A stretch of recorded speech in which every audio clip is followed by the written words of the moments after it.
FIR આધારે Sachin police સ્ટેશનમાં દાખલ થયેલ 2 મોબાઈલ ચોરી તથા સચિન જીઆઈડીસી પોલીસ સ્ટેશનમાં દાખલ થયેલ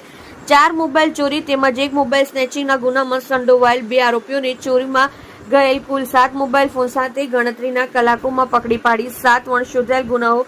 શોધી કાઢતી Sachin GIDC police commissioner Shri Surat શહેર તથા સંયુક્ત પોલીસ કમિશનર શ્રી સેક્ટર 2 સાહેબ તથા નાયબ પોલીસ કમિશનર શ્રી ઝોન 6 તેમજ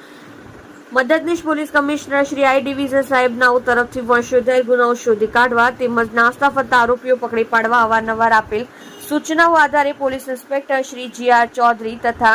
second police inspector Shri B B. Parmar નાઓના માર્ગદર્શન હેઠળ તથા સર્વેલન્સ સ્ટાફના police sub inspector Shri V V. પટેલના નેતૃત્વ હેઠળ સચિન જીઆઈડીસી પોલીસ સ્ટેશનના સર્વેલન્સ સ્ટાફના પોલીસ માણસો પોલીસ સ્ટેશન વિસ્તારમાં પેટ્રોલિંગમાં હતા. તે દરમિયાન એએસઆઈ મોહમ્મદ ઇરશાદ ગુલામ સાદિક તથા assistant head constable Ajaykumar Samubhai તેમજ આસિસ્ટન્ટ હેડ કોન્સ્ટેબલ હાર્દિક રામજીભાઈ નાઓએ ટેકનિકલ વર્કઆઉટ તેઓને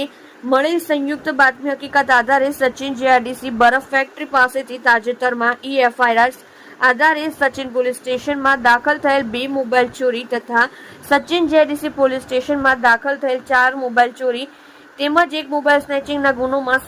સંડોવાયેલ 2 આરોપીઓને ચોરીમાં ગયેલ કુલ 7 મોબાઈલ ફોન સાથે ગણતરીના કલાકોમાં પકડી પાડી 7 વણશોધાયેલ ગુનાઓ શોધી કાઢી પ્રશંસનીય કામગીરી કરેલ છે.